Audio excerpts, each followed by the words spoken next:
Hey, what's up, folks? Well, back for another fight card prediction, and it's a big one.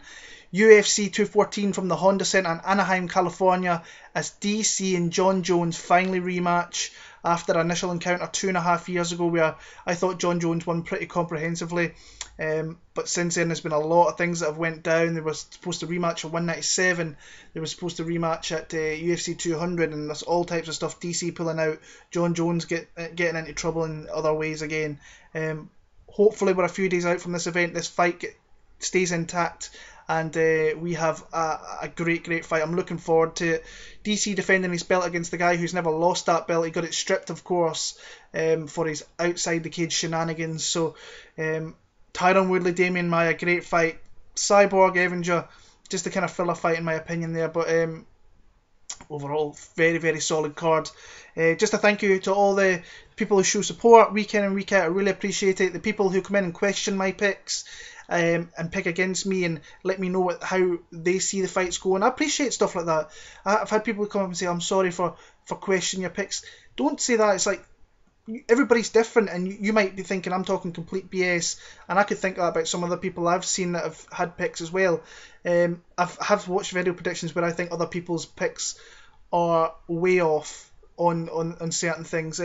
But that's what I'm just here to talk to you guys, fellow fight fans, and I love talking about the sport, and this is me just putting my perspective on the fights out there for everybody to see. And when you do stuff like that, you're going to get people questioning your picks, and that's fine with me. I'm just a fan like you guys are. So overall, kind of a little bit iffy with my picks last week. I feel like I'm a little bit of a slump with my picks.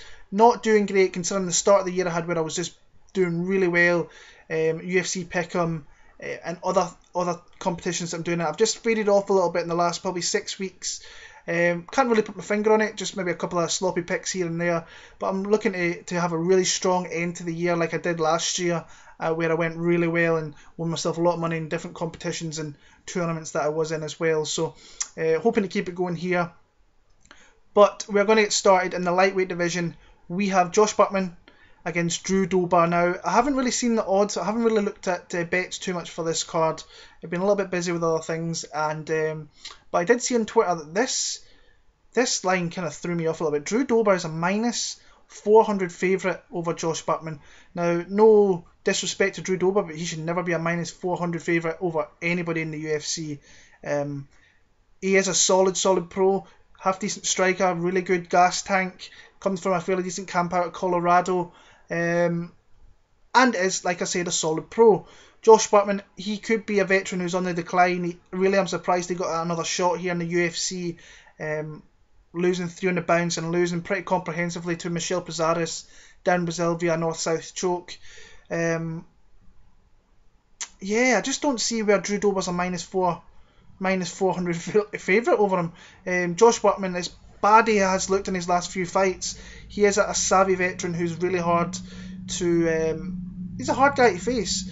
He may be in the decline, but I just don't see Drew Dober coming out as a minus 400 favourite and just completely dominating from start to finish. I think there's going to be times where Josh Buckman potentially gets a takedown. Whether he can keep Drew Dober there is another thing. I think that's probably going to have to be his game plan, is try and take the fight to the ground and use and kind of just lay on him. In all honesty, I don't think he can really. I think in striking, I think Drew Dober's a little bit more crisp. He throws a little bit more output, mixes it up with leg kicks and attacks to the body, so on. So that's where I think Josh Buckman has to look for. And Drew Dober, Drew Dober doesn't do anything fantastic, but he does enough to win fights. Coming off that loss to Olivier Aubin-Mercier, where I thought he started off okay, but then Mercier just came into that fight and really put it on him and got that finish in the second round. That being said, picking Josh Buckman in 2017 is something that I don't think I can see myself doing. So I'm going to go with the guy with the better gas tank, the kind of more... I just think he's got a little bit more tools nowadays. If this was a few years ago, I would pick Josh Buckman probably majority of the time. But Drew Dober's going to be my pick. I'm going to pick him via unanimous decision, probably 29-20. I can probably see Buckman getting at least a round off him somewhere. Really good fight here in the flyweight division. Eric Shilton against Jared Brooks. Now, Jared Brooks is making his UFC debut. He was scheduled to face Ian McCall back early on this year before McCall fell out with an injury and so on. This fight matchup here is a little bit kind of a striker versus a grappler. We'll start with Jared Brooks. He's a guy, he's literally fought strawweight as well over in Japan and Pancrase, and really, really, really strong guy. This guy's got strong grappling, strong wrestling. He can throw guys about, even though he's a strawweight. That's you don't see too many guys coming into the UFC who've fought at strawweight before. So, but what I've seen of Jared Brooks, the guy's got a relentless gas tank. Really big grappling, serious strength for a little guy, and just throws dudes around. Eric Shelton, a guy who was on top, who really impressed me on that show. Really impressed me in his fight with Alexandra Pantoja. That was a very close fight. I think I picked Pantoja in that fight, and I did think when it went to the cards it could go either way. I thought Pantoja did enough, but if Eric Shelton got the nod in that one, I couldn't really be too pissed off with that. Really solid striker, very decent takedown defense, and I think he's going to need it in this fight because Jared Brooks is going to come out and he's going to bull rush this guy and try and take him down. Now, I was having a look at DraftKings things as well. Jared Brooks could be a heavy play on there if he can get takedowns, but if he does get them, I don't see him staying down there very long. I can see Eric Shelton popping back up, and I think on the feet he is the faster striker. He definitely has the faster hands. Definitely, it's just a better striker all round. I think that Brooks comes forward in straight lines with his strikes, where Shelton can move off angles and pivot off and catch you with leg kicks and body kicks and so on. But he can't let Jared Brooks get his hands around him. If he does, he will go down. As I say, I do think he'll get back up, but those takedowns will wear on him, and potentially as the fight goes on, if Brooks gets those takedowns, he may be on top position or an advantageous position more as the fight goes on. Personally, I like Eric Shelton a little bit more. I think that second fight in the UFC, I'm sure he learned a lot off that first one. I think he's fought the better guys than what Jared Brooks has. Pantoja is a really solid... Not many people know about the guy, and he's probably nicking around the top 10 of the UFC flyweight division. He really impressed me in Glasgow against Siri. I like Eric Shelton. I think he's going to stop takedowns. I do think he will get taken down, but I think as the fight goes on, he will stop them, and he will keep this on the feet, where I think he has a definitive advantage. So in that way, I'm actually going to pick a split decision victory for him. It's going to be close. I can see a judge giving him a round, giving Brooks at least a card. I'm going to go Eric Shelton. Very, very close split decision victory there for Showtime Shelton. Kaillin Curran against Alexandra Albu. I'm not going to pick Kaillin Curran for the simple fact that she finds ways to lose fights, and she has done in the past from winning positions as well, and I don't like that in fighters. Alex Chambers is a fight that I watch every time. I know I picked Kaillin Curran in that one. I actually think I bet her in that one as well, which is terrible, betting on that girl. I do like her as a fight. I think she's got a lot to grow into, but her fight IQ is terrible. Winning that fight up 2 clear rounds, jumps into the guard of Alex Chambers and gets submitted. Terrible, terrible, terrible. Then Felice Herrig, to be fair, that was probably the start of her incline, to say the least. She's looked a lot better since she came back in that fight.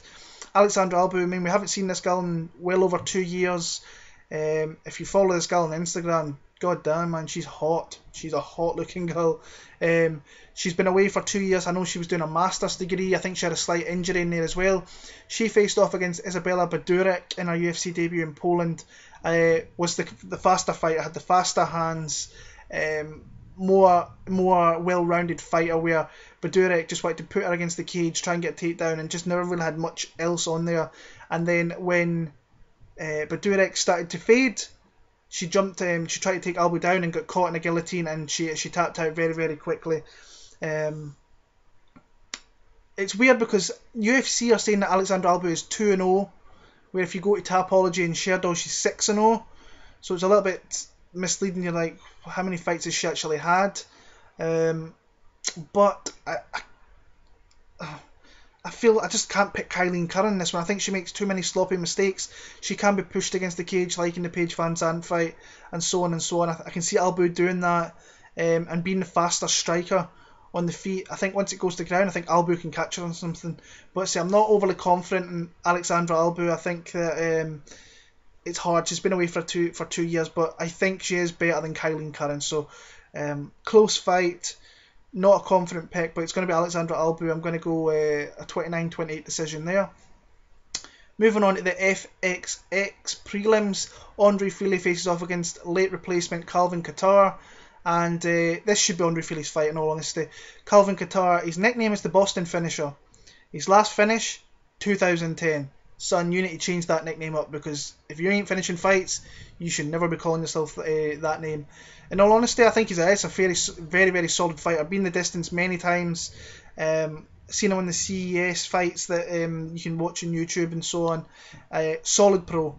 And the only way I see him winning this fight is if Andre Fili takes this guy lightly and it's just there for the taking, for like takedowns and being laid on. Don't see it whatsoever. But on the other hand, I don't see Andre Fili maybe finishing this guy, not unless he comes out and has a really pristine performance. I mean, Team Alpha Male did well going away from home. I mean, Darren Elkins last week and Cynthia Calvillo in Glasgow the week before. I know Taruto kind of shit the bed against Gray Maynard, but the team's looking great right now. And I mean, they're getting guys in the contender series as well. There's a whole host of guys. I mean, Joseph Morales, Benito Lopez, I think his name is, if I remember right, is going to be on the contender show. So they've got guys coming through, guys that I've known about for a long ass time. And as I say, getting back to this one, I'm kind of going off topic a little bit, but if Andre Fili, he's faced some of the best guys in the division. I mean, your Holloways, your Rodriguez. I thought his last performance against Hakwan Diaz was one of his best performances we've seen in the UFC. Diaz is not an easy guy to face, and he did very well in that one. As I say, the only way I see this fight not Andre Fili, the only way I see him losing this fight is if he comes in with the capacity where he's not taking this guy serious and he gets taken down. Don't see it. I like Andre Fili. I think I'm going to take him via TKO. End of round number 2.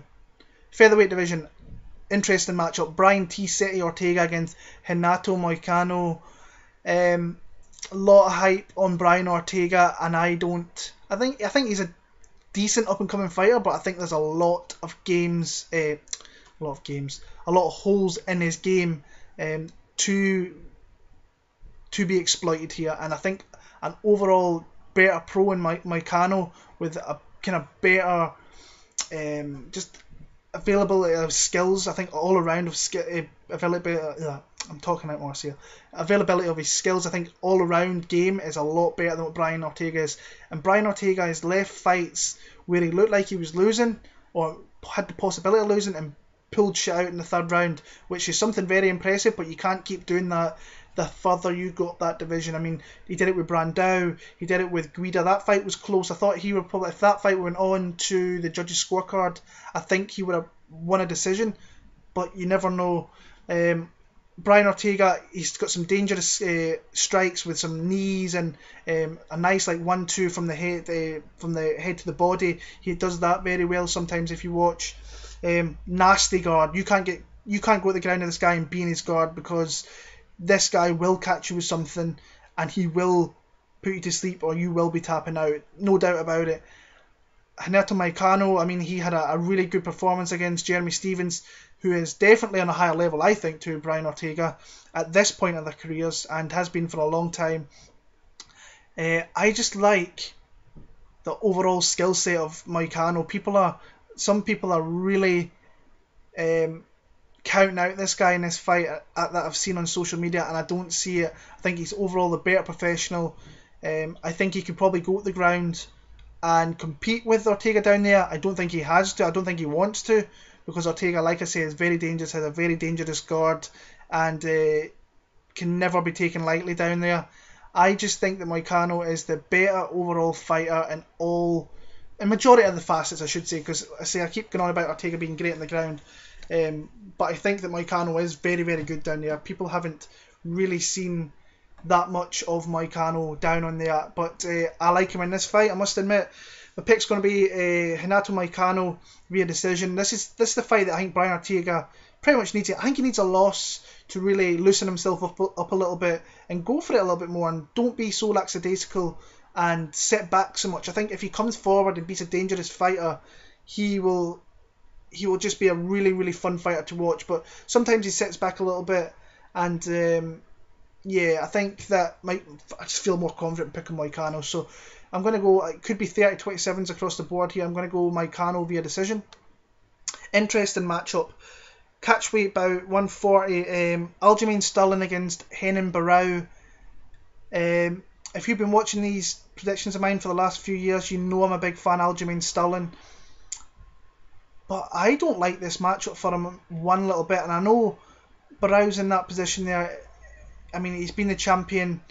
Where is his head at? I know he's not nowhere now anymore. He's been training in Arizona with like the Power MMA guys. Now that gym's actually folded, but they're doing their own little thing there in Arizona. So it's interesting to see what he's learning and how he's advancing as a fighter. So I'm really interested to see this matchup.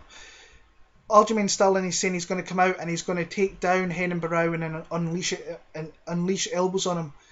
Renan Barao is one of the best takedown defense games, like the best takedown defense in the whole of the UFC. I think he's like, I think I read somewhere he's 100% takedown defense. Now I could be talking at my backside there, but you don't see this guy getting taken down an awful lot. And if this fight stays standing, I know which way this fight is going to go. I can't see Sterling using teep kicks and leg kicks to keep this guy away and win a fight.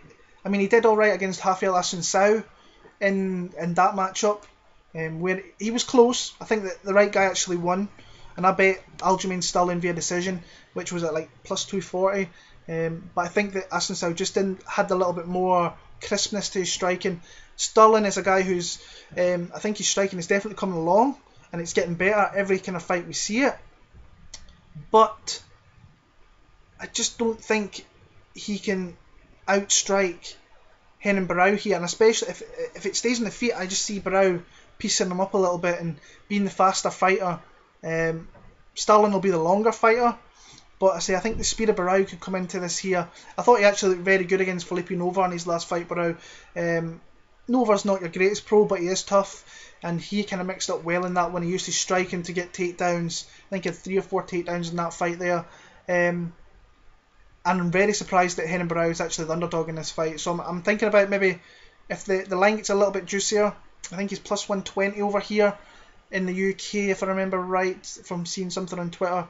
If that goes a little bit high, I think I will take the shot. Love Aljamain Sterling. I really like him to win this fight, but I don't like the matchup for him. I think that Renan Barao, especially not cutting all that weight to go back down to 135, is actually an advantage for him here. Could be an advantage for Aljamain Sterling as well, of course, but feel more confident in picking Renan Barao in this one. And as I say, you've seen me been picking Sterling recently of late, to my detriment, sometimes with Assunção fight, but with his last fight there, I thought he fought really well. I just like Renan Barao in this one. I think that if this stays standing, he wins the stand-up battle. So Renan Barao via decision in that one there. The main fight of the prelims, great fight. Ricardo the Bully Lamas against Jason the Kid Knight. A lot of hype on Jason Knight, and rightly so. Very, very solid fighter, very fun fighter. I watched the watch list with the matchmakers talking about how Jason Knight's doing things that not all our fighters do. He's just solid everywhere, very, very aggressive everywhere. And he's getting a very big step up here, coming from Chaz Skelly, who was Chaz Skelly ranked? I don't think he was, to move into a guy who's that perennial top 5 guy, and Ricardo Lamas, and has faced everybody in that division. The way I see this fight going, Jason Knight will be taken down without a shadow of a doubt. It happens in pretty much every fight that he is in, but he has a nasty, nasty guard, and he's very strong down there, very skittish. When he's on his back, you see the sublime little movements where he'll move to his side to open up a leg, and then he'll be able to sweep you, and so on.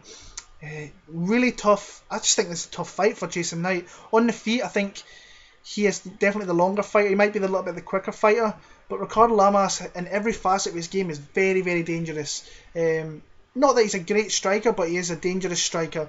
With his wrestling, he will take Jason Knight down here. It's whether he can keep away and put his body in the right positions to not get caught in certain submissions that Jason Knight will throw up, because he will throw up the high guard, and he could catch you with a triangle choke in there. And Ricardo Lamas has a very, very, very good Submission game. Underestimated submission game. We've seen that in the Bermudez fight, and we've seen that in the past as well. I mean, his performance against Charles Oliveira wasn't great, but he still went in there and got the victory. So I just think this a step up a little bit too soon for Jason Knight. But if he wins, well, he's put himself right in that top 6-7 guys in that division easily. I just think that Ricardo Lamas is a little bit better than what Jason Knight is at the minute, so I'm going to pick him, and I'm going to pick him. Do I see him stopping Jason Knight? No, I can't. So it's going to be another decision there. So a fair amount of decisions so far, but I feel more confident in picking Ricardo Lamas. So Lamas via 29-28 decision there. Moving on to the main card of the pay-per-view, we have Jimi Manuwa against Volkan Oezdemir. Like this matchup for Jimi Manuwa, but I don't think you can count out Volkan Oezdemir because I have twice, and he has made me look stupid. I think he's made a lot of people look stupid. I've seen people betting big amounts of money on Misha Sakhanov in that last matchup, and it barely went 26 seconds, where it looked like Misha didn't get hit with very much and went down very quick. So nice accurate strikes from Oezdemir to finish the fight, but it was a little bit of a weird one, to say the least. Beating OSP, say what you want about OSP, he is a top 10 guy. He has fought all the guys in the division, pretty much, the top guys, from Jon Jones, Shogun's like 6th in that division, so saying stuff like that, he's beat guys up and around that top 5 position. But in that fight with Jon Jones, he was clearly outclassed. But Volkan, I mean, he's a solid striker. Henry Hooft in his corner, puts it together. If you watch that first fight with OSP, he had nice leg kicks, and he set them up really nice, and then came with a 1-2 straight after it. And I just like Jimi Manuwa in this one. I think that Manuwa is in his pomp at the minute. I think training out All-Stars, since he lost to Gustafsson, he went there, he's looked a whole lot better fighter. I know he lost to Rumble. Anybody can lose to Rumble in that division if he hits you with the right shot. But his last performance against Corey Anderson, huge left hand to the temple, put him down in his hometown, kind of got that retribution for losing that fight to Gustafsson in London a few years back. I think if this stays standing, I think that Jimi Manuwa is the bigger hitter. I think he's the crisper striker. I think he can put Oezdemir against the cage and use his grappling from there. We've seen that in the Blachowicz fight, where he can use his strikes to put you against the cage and just dominate from there, and dirty box up against the cage, nice big shots to the body, and mix up. I think Jimi Manuwa is going to stop this guy. Pretty confident in picking him in this one. I'm going to pick him via second round TKO. In fact, I'm going to go at an end of round 1 TKO. I think he hurts him fairly early on, and then gets opportunity to finish him late in that first round and stops him there. So Jimi Manuwa, first round TKO there, and really put himself in there for the opportunity to get a title shot. Manuwa's the pick there. Ooh, great fight. Robbie Lawler against Donald Cowboy Cerrone. We've been promised this fight twice now, and just a shout out to the matchmakers, because when fights fall away, they bring other guys in, or they stop, they cancel the fights, but they know that this is the fight that people want to see, so they've kept this fight from UFC 205 to UFC 213. They could have easily put these guys with different guys, but they haven't. They've kept them together, and props to the matchmakers for that, because it's the matchup I'm looking forward to seeing. I think a lot of people are really counting out Donald Cerrone. You can't ever count out Donald Cerrone, but this could be the time now where you may start to see the decline of Donald Cerrone. I mean, that beating to Jorge Masvidal, the knockout, was nasty, really nasty knockout. So that might be the start of things, of the decline of Donald Cerrone. But could be saying the same thing for Robbie Lawler as well, because he came off that war with Rory McDonald, and then he got starched the last time we seen him against Tyron Woodley. Christ, that'll be about a year ago, UFC 201 now. So yeah, interesting matchup. I think that, as I say, Cerrone can definitely be hurt if you go to the body with the body kicks that Rob. I think that could be a big thing in this fight, is the body kicks of Mr. Robbie Lawler, and I think that's where he's going to pinpoint the strikes in this one here. Initially, I was going to go with Donald Cerrone, and then I watched some fights again last night before making these picks. I was going to make these picks last night, but I was actually nodding off watching some fights, so I thought I'll wait till the next day. Watch Robbie Lawler this morning. I think he's just got a little bit too much for Donald Cerrone. If it stays standing, I think he can attack the body and use the combinations up top to win like positions in that round or take the advantage away from Cerrone. I'm going to pick Robbie Lawler, and I'm actually going to pick him via TKO. I'm going to pick him early round number 3. I think he attacks the body of Donald Cerrone, which has pretty much always been a weak spot of his. We've seen that in the Pettis fight, and we've seen him being hit there a few times before. Robbie Lawler, 3rd round TKO, but Donald Cerrone is a guy I'm looking at in DraftKings because I think he's got potential to win this fight. I think a lot of people are writing him off, and he's a cheap guy on DraftKings. By the way, I will be doing like a Google Hangout this week before the fights, so keep an eye out on that, and I'll be speaking about all things this card and some DraftKings picks and where I'm kind of heading in that lot there. So pick's going to be Robbie Lawler. I'm going to go a 3rd round TKO, if not a decision victory. I see him winning there. But it is 2 guys. I think are on the decline. Hopefully I'm wrong though, and we get an all-time classic 3-round war here. Moving on, for the women's featherweight title, we have Cris Cyborg against Tonya Evinger. Jermaine Durandamy was the champion. Was totally avoiding Cris Cyborg, and Jermaine Durandamy is, I think, a black sheep of. I can see where she's coming from regarding not wanting to fight Cris Cyborg, but if you've got the belt, you don't turn down fights. And let's put it this way: this division was made for Cris Cyborg, pretty much. And I think the UFC have been really shitty with the way they've looked after Cris Cyborg. They could have made this girl into a big star, and especially with Rousey not being around anymore. And I know she's going to murk a lot of people. And there's not too many competitive matchups out there for her, but she is getting older. But there isn't too many girls out there I'd pick against her, in all honesty. Tonya Evinger, to be fair, I'd love to see Tonya Evinger get this fight to the ground. I think this is where she has to definitely attack Cris Cyborg, keep her back off the cage, not get hit, and try and find a takedown, because I think Justina, I think she's a black belt down there, but I don't think she's nowhere near as dangerous down there as she is on the feet. And we have seen Tonya Evinger in Invicta. She was the champion there, defended the belt a lot of times. Very, very, very good down on the ground. She's very top heavy. When she gets you down there, it's hard to really beat her, in all honesty. I know she lost to Kinetskaya, where she got caught in something. That was a little bit of a weird one there, in all honesty. But that's what her game plan has to be here. She has to keep her back off the fence and just really try and get the opportunity to get a takedown. If she gets a takedown, then it could get really interesting. She could potentially finish Cris Cyborg, but that is a huge, huge outcome. You'd have to be a big ballsy motherfucker if you're going to pick Tonya Evinger to beat Cris Cyborg here. I think it'd be a great shock if it happened, and if I watch predicting videos and somebody picks Tonya Evinger, big balls, because I just don't see it happening, in all honesty. I think that Cyborg's going to come out, lay down the law pretty quickly, and then I can start seeing Tonya Evinger turtling up. I was going to go a second round.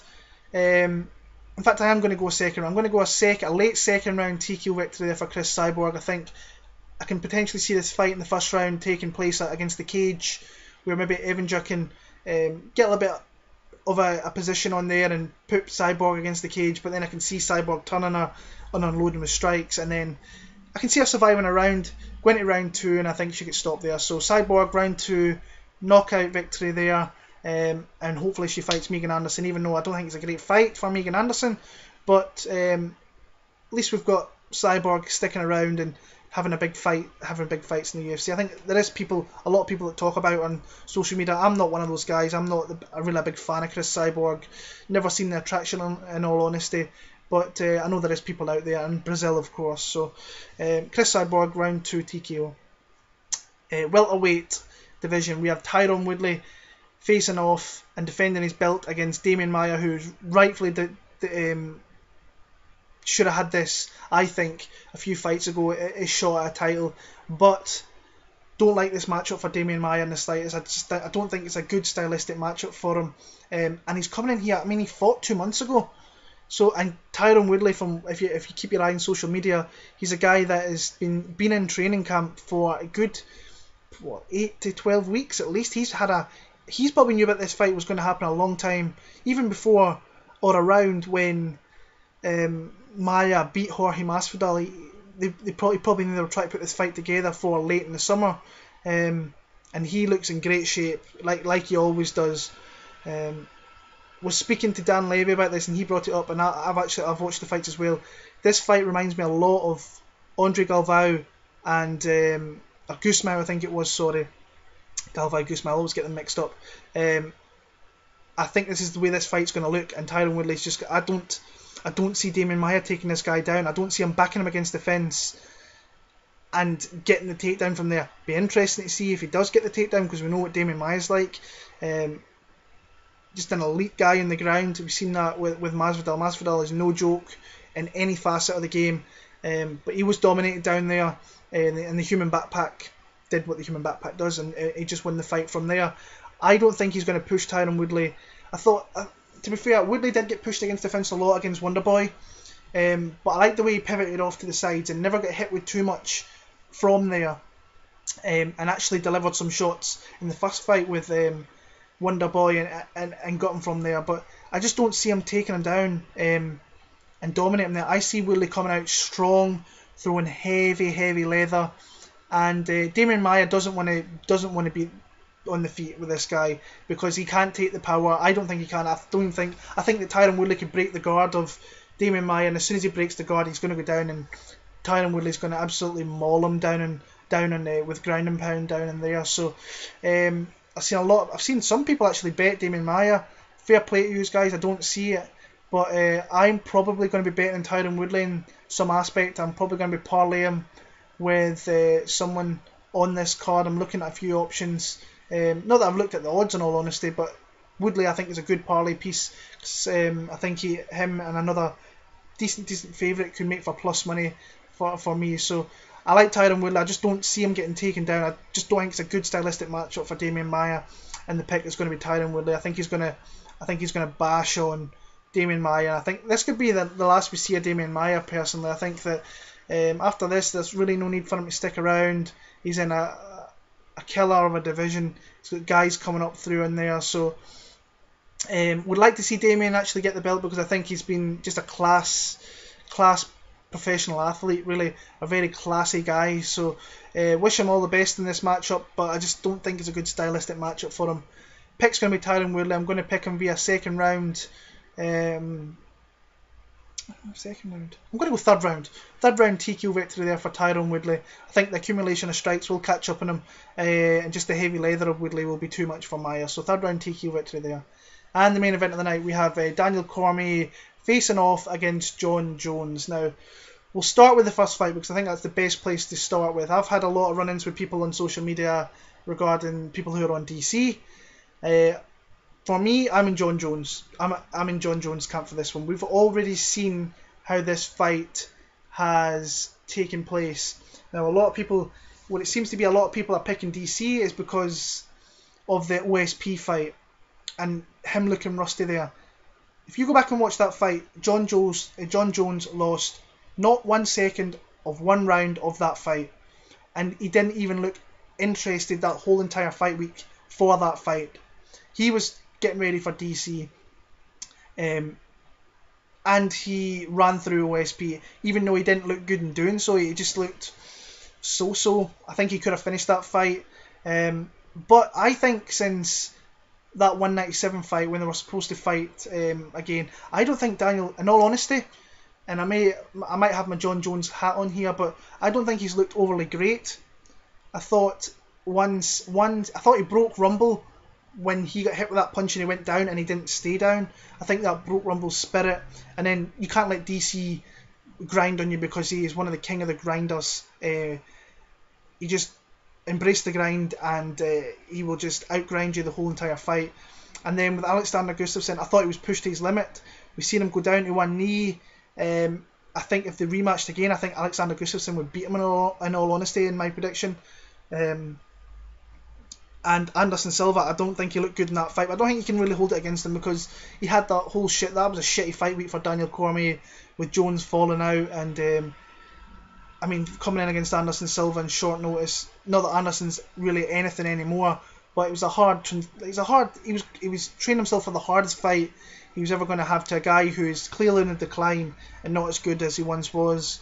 And then, Rumble Johnson, I think he was beat before he even got in the cage. He already had his mind made up.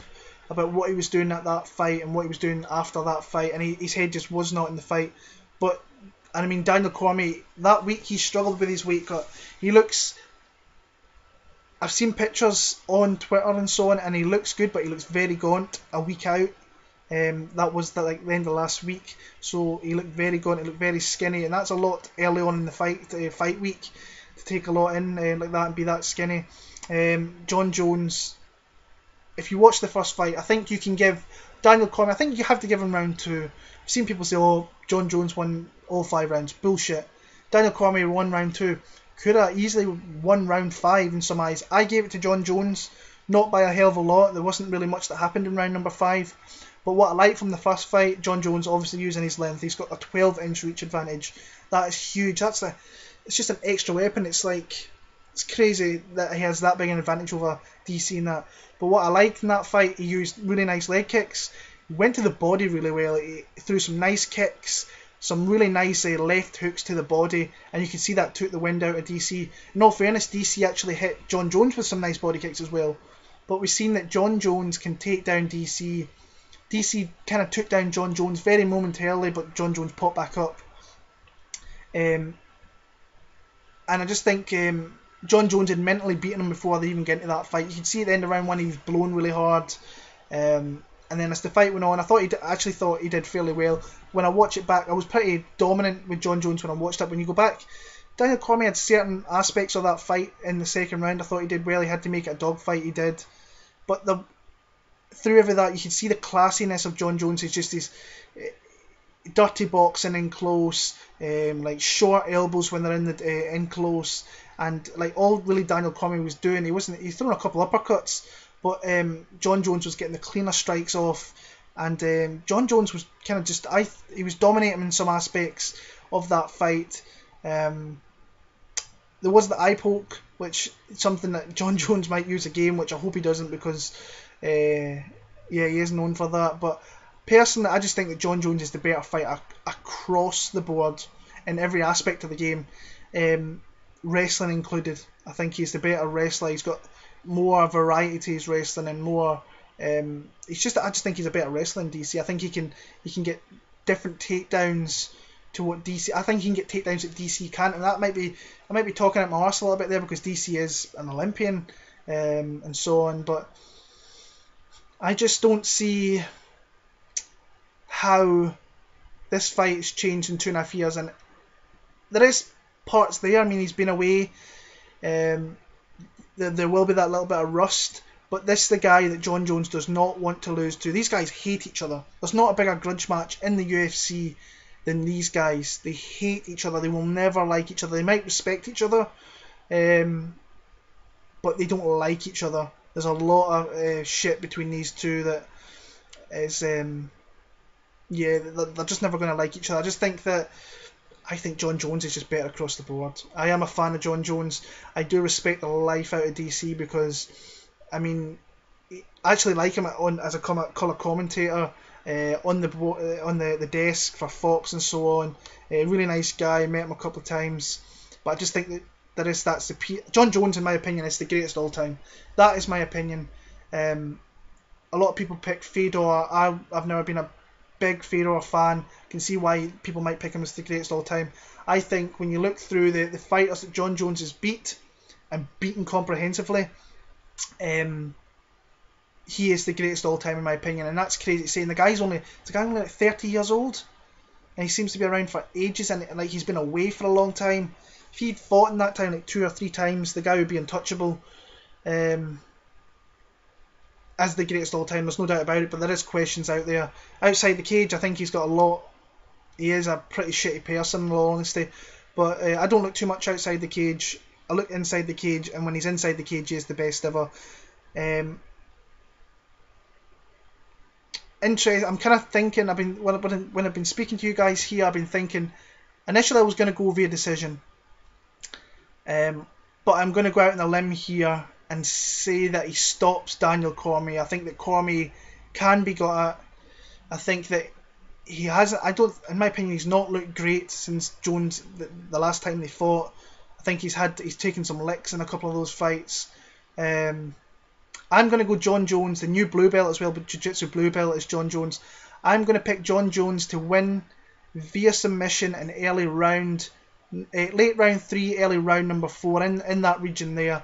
I think he's going to beat him up against the cage. I think he's going to get a takedown. I think he's going to get the back, and I think he's going to get a rear naked choke victory. So Jon Jones, I'll go 4th round submission there for Bones Jones. So that's my picks for UFC 214. A thoroughly great card. Really enjoyed speaking to you about this card. When I was looking through a majority of the fights here, I was thinking different things in my head about can this guy win and how this guy could win. So really fun card. Looking forward to it this Saturday.